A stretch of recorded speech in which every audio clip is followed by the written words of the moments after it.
tapi gimana dong kehidupan saya? Saya kan ingin menikmati hidup, pendeta. Hati-hati ya. Mari kita menikmati hidup yang penuh, bukan hidup yang berhutang. Ya. Dan bagaimana caranya kehidupan penuh itu? Dan yang telah kehilangan, yang kehilangan kebenaran, yang mengira ibadah itu adalah sumber keuntungan. Aduh, saya harus jadi ketua General Conference dong, supaya mobil saya jadi BMW ini. Dijauhkanlah kira. Kenapa? Kita harus memiliki ibadah yang disertai rasa cukup. Pendeta, apa itu salah kalau ingin menjadi kaya? Ya, ayat ini katakan betul ya. Tuhan mempercayakan kekayaan kepada Anda. Pujilah nama Tuhan. Pujilah nama Tuhan. Dan gunakanlah itu bukan untuk kepuasan fokus pada diri kita.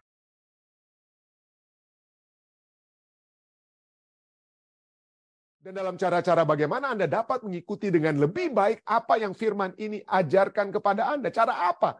Kita akan mempelajarinya. Jadi kita akan fokus tentang bagaimana menanggulangi hutang. Itu judul mungkin tambahan kita. Bagaimana cara kita menanggulangi hutang. Nah, seperti yang pertama seringkali menjadi masalah adalah kita memiliki ketidaktahuan, ignorance. Dan betul ya, dikatakan bahwa keuangan itu atau uang itu adalah 80% menurut Dave Ramsey ya. Dia katakan money is 80% behavior. Masalah keuangan itu adalah masalah apa? Behavior, tingkah laku kita, keinginan kita, and 20% head knowledge. Baru 20% itu pengetahuan yang ada dalam kepala Anda. Masalah keuangan itu adalah kenapa apa yang kita lakukan bukan apa yang kita tahu. Seringkali kita sudah tahu ya, Anda seperti saya katakan tadi, tanggal 21 Oktober ya, tahun 2021 maksud saya.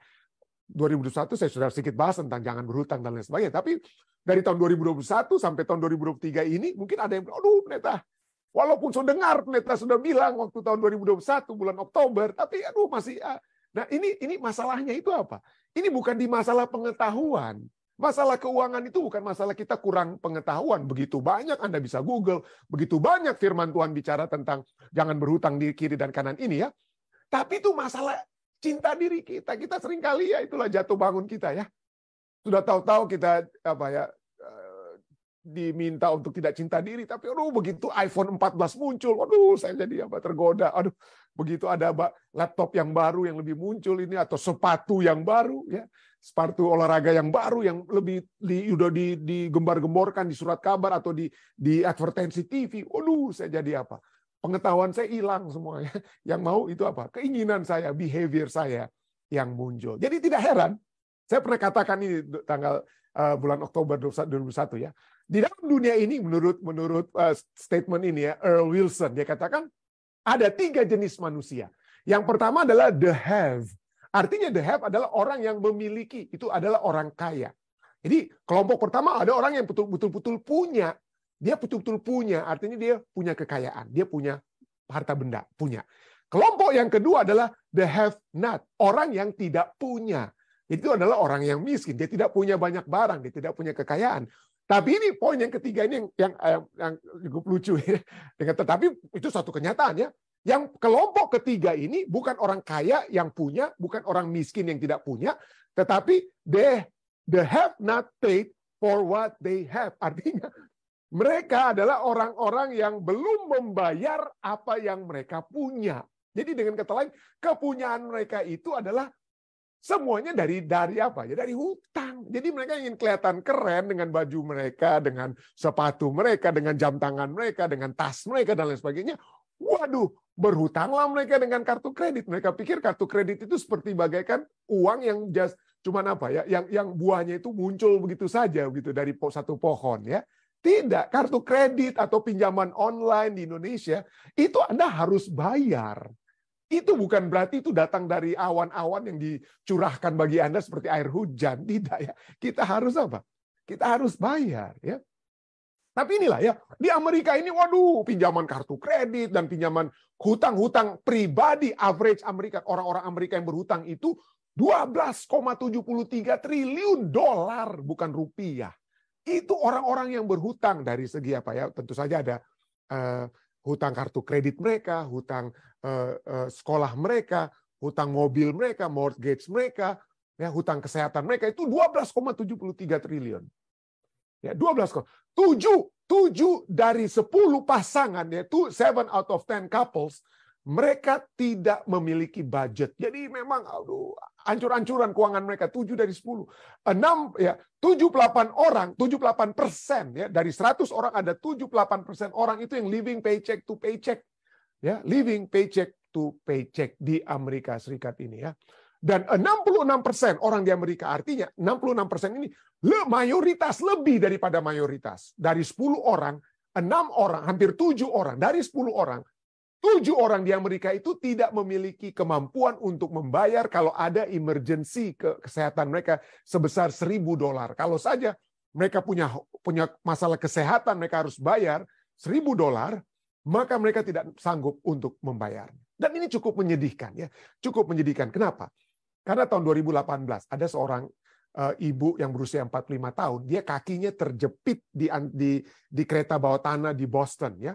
Dan ini kakinya sudah jadi hancur itu ya, keluar tulangnya. So, mohon maaf saya katakan itu ya.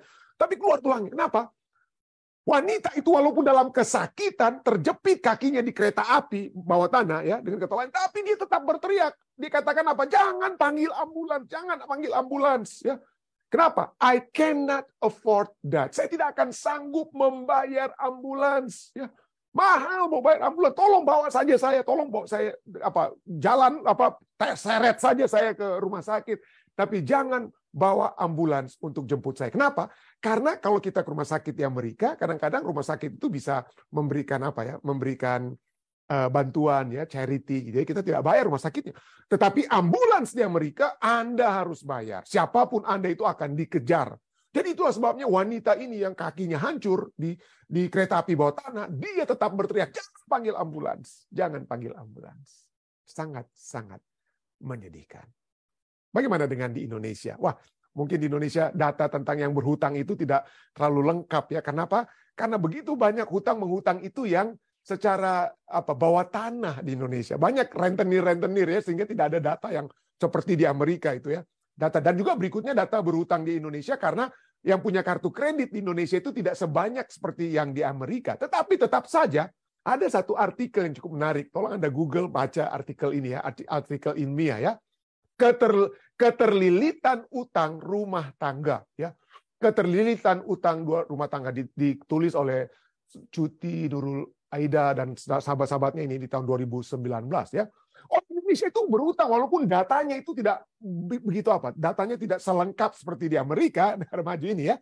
Tetapi tetap saja ada 7 kategori pinjaman online karena orang Indonesia tidak banyak mungkin yang punya kredit card, tapi walaupun semakin tahun semakin bertambah ya. Saya hampir 30% ya punya kredit card di Indonesia. Tapi banyak hutang-menghutang di Indonesia itu melalui yang berizin itu dari Finmas, Kredit Pintar, KT Kilat, Rupiah Cepat, uang saya nggak tahu ini dia tapi ini ya ada juga yang terdaftar dari Cairin ya, Cashwagon, Uku. Mungkin Anda di Indonesia lebih tahu daripada saya ya, Indodana, Finplus. Tetapi yang ilegalnya itu banyak sekali. Jadi orang Indonesia itu berhutang bukan dari kartu kredit, tapi pinjaman online. Ini menurut Otoritas Jasa Keuangan atau OJK ya, yang terdaftar. Ini yang berizin itu tinggal berapa? 1, 2, 3, 4, 5. Hanya 5 yang memiliki izin. Yang terdaftar walaupun tidak diberikan izin seperti yang berizin, itu ada berapa itu? Sekitar 10 sekian. Ya. Tetapi yang ilegal di Indonesia pinjaman online itu begitu banyak. Saya nggak tahu ini Anda bisa ini ilegal. Tapi orang Indonesia katanya suka menggunakan pinjaman online ini supaya mereka bisa memiliki uang untuk mungkin ya tentu saja ada yang dengan tujuan baik ya.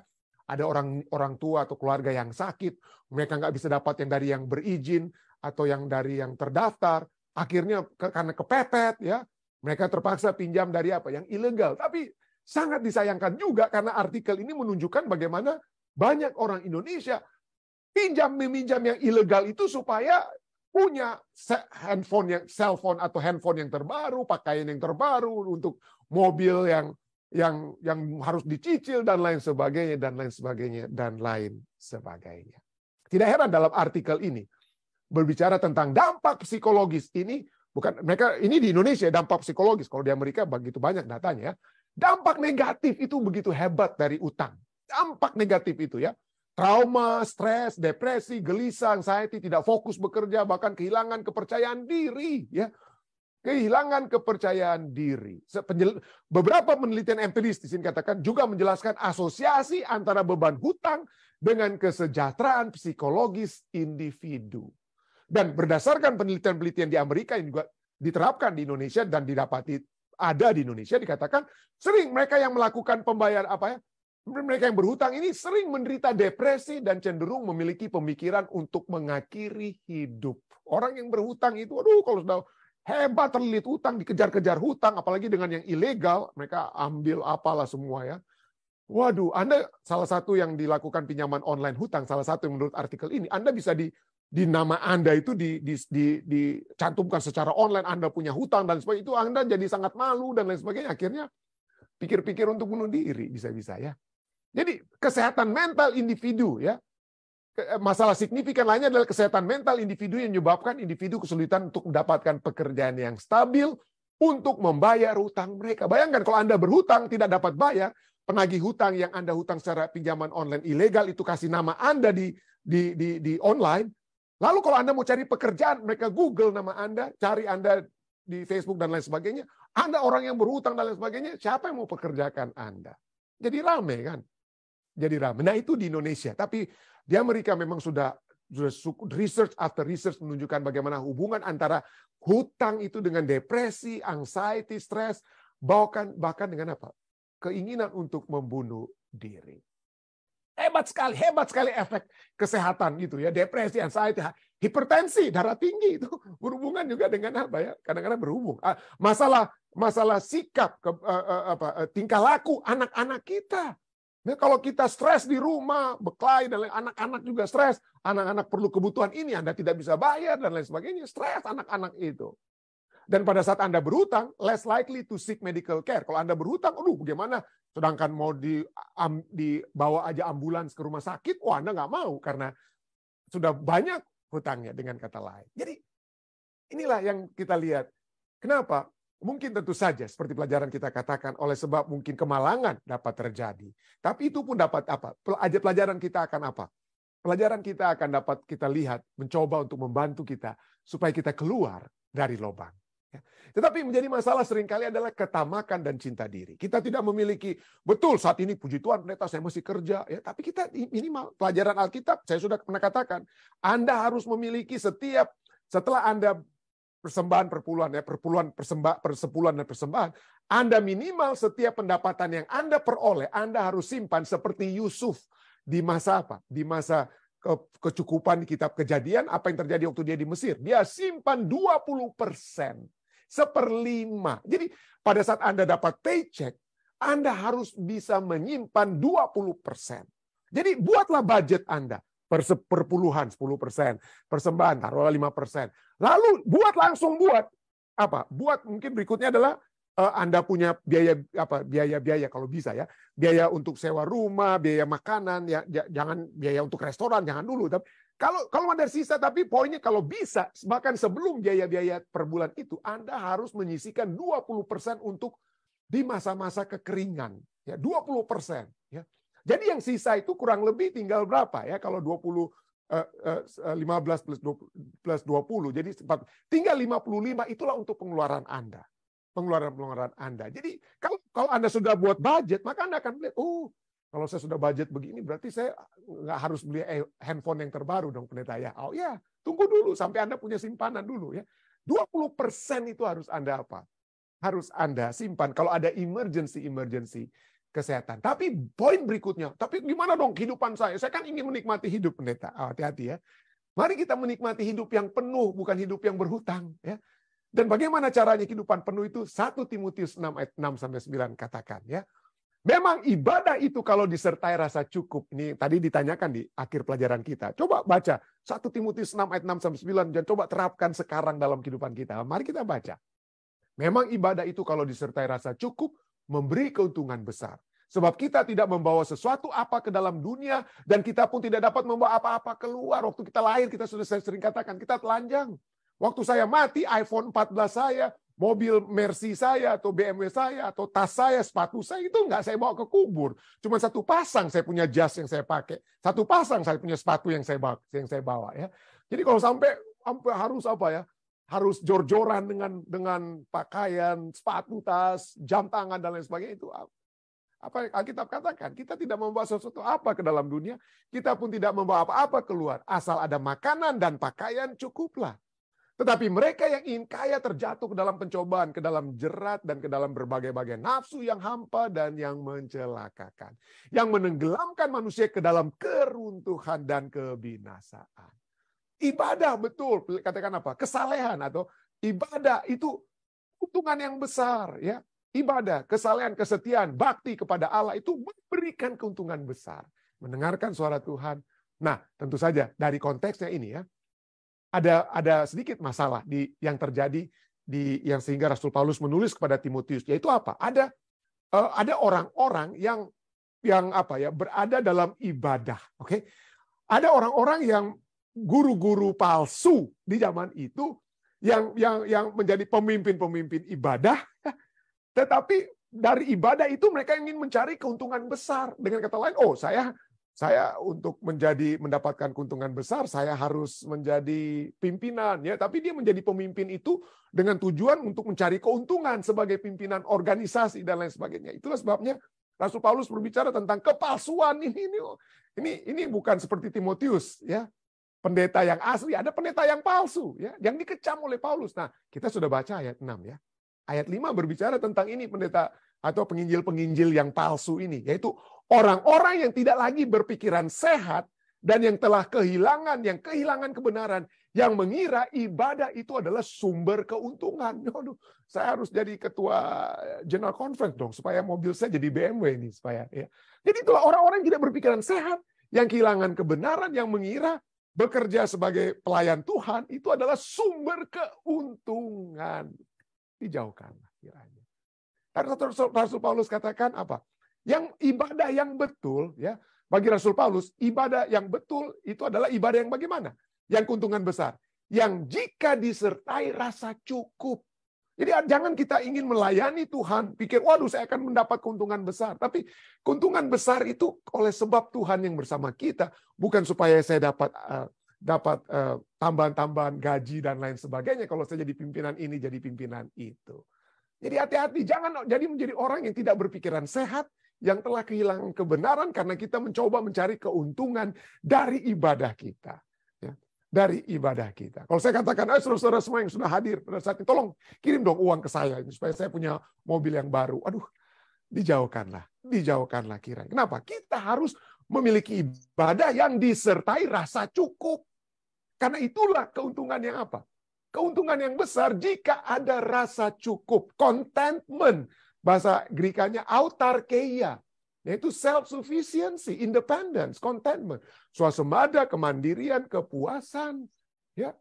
Kalau saya bisa memimpin ibadah dengan gaji yang conference berikan kepada saya puas di situ. Jangan saya pikir, karena saya sudah juga di online, maka saya harus terima uang-uang dari Anda. Itu tidak disertai rasa cukup. Ya, saya tidak merasa cukup uang saya dari conference, ya. Jadi artinya daripada autarkeia ini adalah memiliki semua yang mereka butuhkan melalui Kristus. Itu yang pertama, bukan hanya uang conference. Yang utama adalah apa? Kebutuhan kita dipenuhi Kristus yang tinggal di dalam kehidupan kita. Itu sebabnya kemudian dikatakan pakaian saja cukup. It's okay, ya.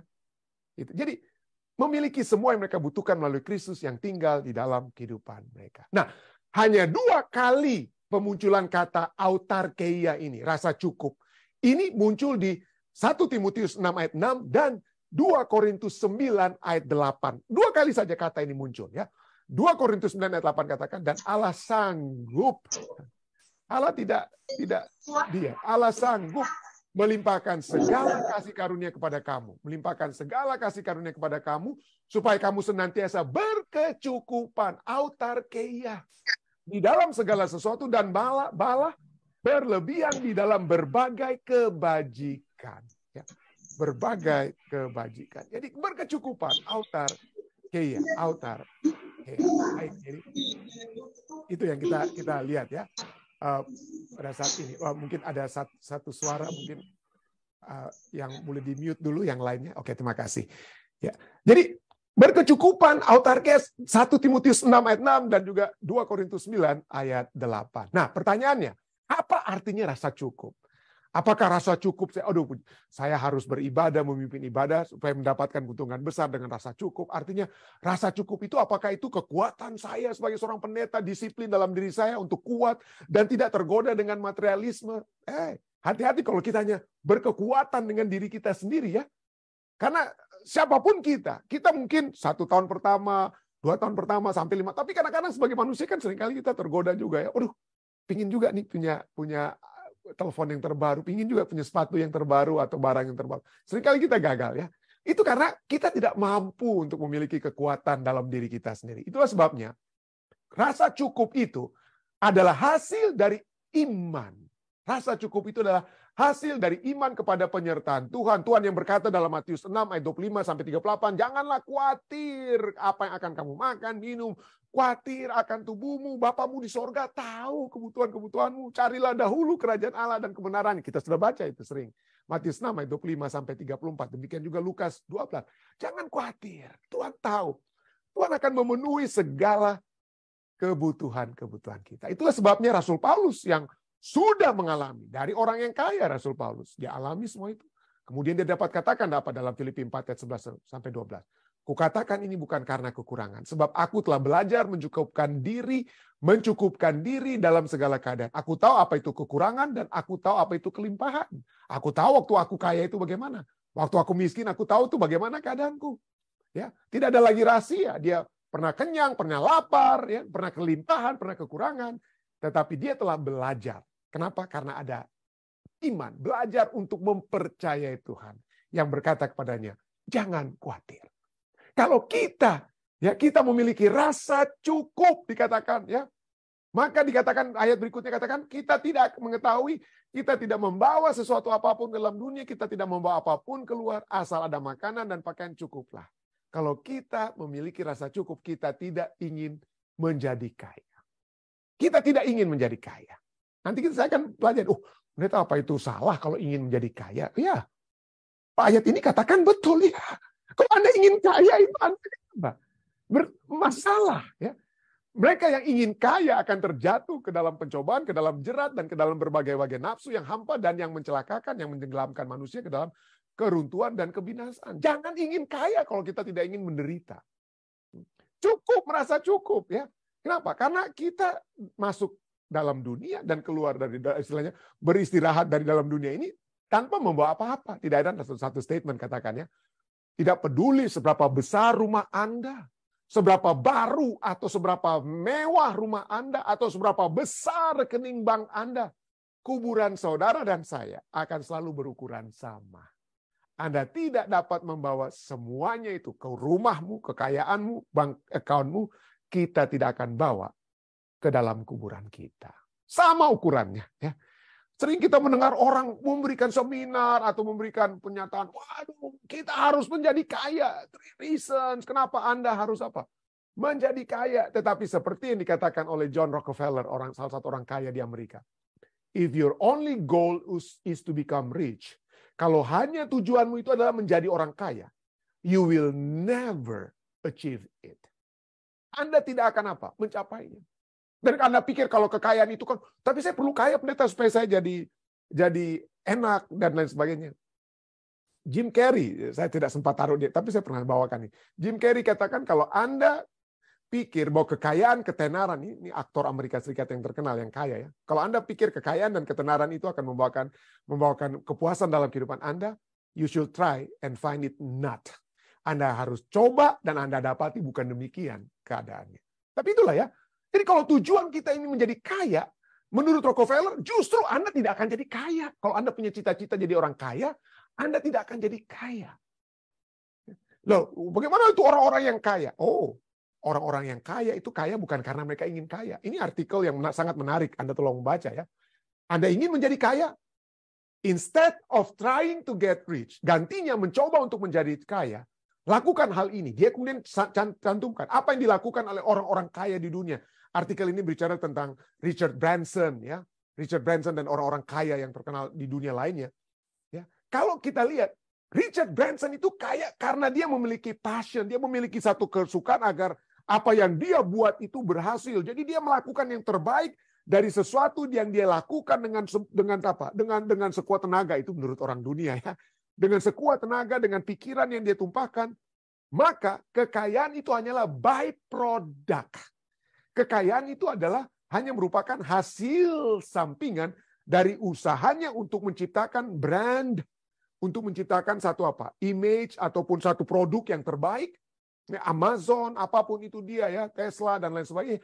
Itu semua karena mereka berhasil menggunakan satu produk yang mereka terbaik ya. Facebook lah itu ya. Ya, Mark Zuckerberg, dia tidak bercita-cita untuk jadi orang kaya, tapi dia menciptakan satu social networking, Facebook, yang kemudian ujung-ujungnya itu menghasilkan kekayaan. Tapi mereka tidak, menurut artikel ini, orang-orang yang kaya, super kaya, tidak pernah bercita-cita untuk jadi orang kaya. Tapi mereka bercita-cita untuk melakukan yang terbaik yang dapat mereka lakukan. Produk yang terbaik yang dapat mereka produksikan. Ya, image terhadap produk mereka yang terbaik, sehingga kekayaan itu hanya datang dengan sendirinya. Bayangkan orang dunia punya artikel bagaikan firman Tuhan yang katakan carilah dahulu kerajaan Allah dan kebenarannya, maka segalanya itu akan apa? Ditambahkan kepadamu.